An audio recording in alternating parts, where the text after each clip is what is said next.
Well,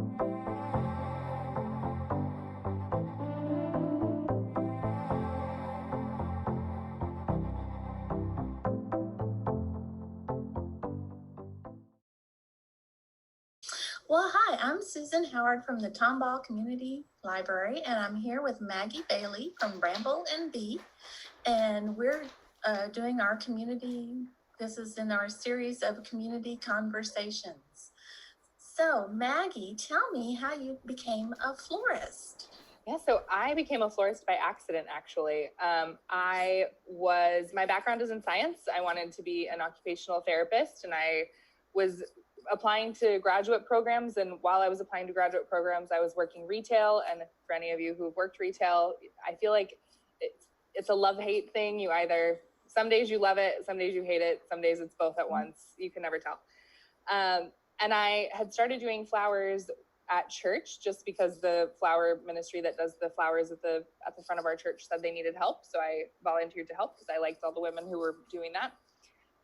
And realized after a couple of months of doing flowers at church that I liked flowers and maybe I could potentially make the same amount of money doing a wedding here or there as I was doing in my retail job and theoretically have better hours. So I started offering my services as a wedding florist.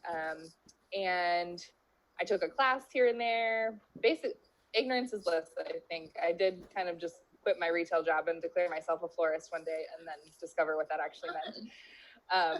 But yeah, it just kind of snowballed. So the first probably 2 or 3 years of doing wedding flowers, I just assumed that this is what I was doing in the interim until I figured out what I was actually going to do with my life. And then 6.5 years later, I think we've finally maybe decided that this is what we're officially doing with our lives. And how did that grow into, oh, there's a pun. How did that grow into Bramble and Bee? Yeah, so I started out really just doing flowers out of my house a couple weekends a year, just a wedding here and there. And then as more and more people we started making friends with other industry professionals, with wedding planners and photographers, and they started referring people to us. But we discovered pretty quickly that we needed some sort of business structure, at least, in order for, all the boring taxi things to make sense. So we had to come up with a name. Honestly, I couldn't tell you how we came up with the name. I know we wanted alliteration, so there needed to be, it would look good in print. Mm-hmm. And our design style is a little bit inspired kind of more by like rolling English gardens, and it's a little bit wild, and brambles are kind of a like super English. They're a wild blackberry bush that grows over the fields, and I love them very much. So that's kind of where we started, and Bramble and Bee came from that. And then, the first year and a half, I worked out of my house just doing weddings. And then finally my husband was like, hi, I'd like to, use my kitchen counter for cooking and not for storing of vases and flower arrangements. And I'd like to take a shower in my bathroom instead of having a bathtub full of floral foam and soaking flowers. So we ended up getting a small little studio in the River Oaks district, which is, we were sharing it with some wedding industry people that we worked with regularly. So that was really lovely, but we only had about 125 square feet that we were working out of and trying to do 2 full-scale weddings a weekend out of basically a glorified walk-in closet was a challenge. And I was also living in Montgomery, so I would drive through Tomball on my way to River Oaks area, and finally passed an empty building enough times that I was like, that's an interesting empty building. Maybe we should move. And when we decided to move in here, it turns out we're kind of kitted out perfectly for retail as well. So we decided to add retail to our repertoire. So now we do something like, not this year, but most years, we would do something like 70 weddings a year, as well as dailies here and there. So we do weddings, funerals, birthday bouquets. We do local deliveries, workshops, all kinds of things out of our current workspace. Yay. Yeah. Okay. Oh, and tell us about your workshops. Yeah, so we host a bunch of different kinds of workshops. We're just starting actually, because of COVID, to dabble in virtual workshops. So what that looks like is that we pack a vase with all the flowers and supplies you might potentially need. You also get a little vase. You pick it up from our shop and take it home. And then we all get on a big Zoom call together and I walk you through how to design that in your house. So that's been kind of fun. But we do centerpiece design workshops regularly. At Christmas, we'll do a bunch of wreath making workshops. I love doing flower crown workshops. I just love teaching people. And then we also offer more kind of, if you're looking to become a florist or looking to get into doing weddings and things like that, we offer one-to-one classes for people who are more interested in kind of slightly above beginner level floral design. Okay. And what are some of the safety precautions you have in place with the current situation?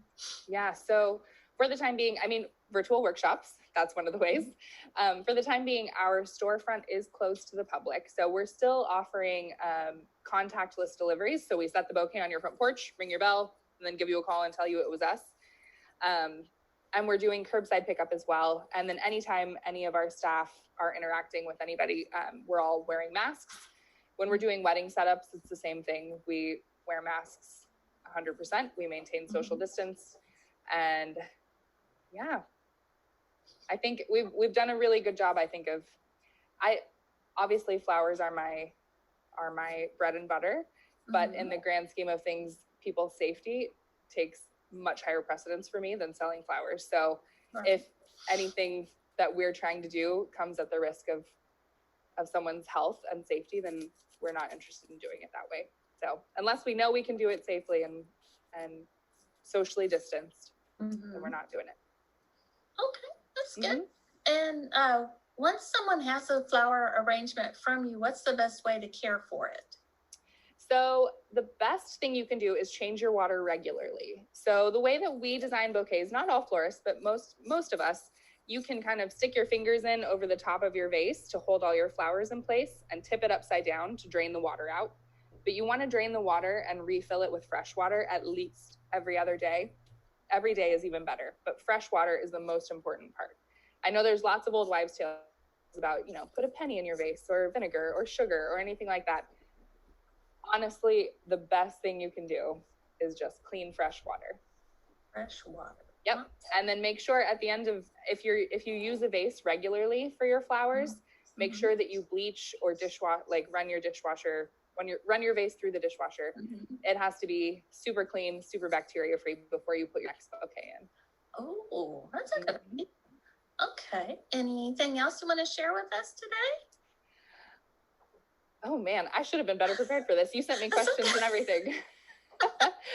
I will say, I do think that in a time when it's not always safest to celebrate times in people's lives together, like birthdays, funerals, that kind of thing, I think people have realized that flowers are a really good way of showing that you care when you can't physically be with someone. So it's been really wonderful to have been part of so many celebrations of life in the last couple of months when people can't physically be together. And just know that we're here and we want to help you celebrate your people.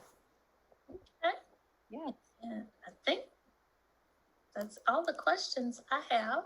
And wonderful. It's always lovely to chat. It is. Yeah. I think, what's your favorite flower? Oh man.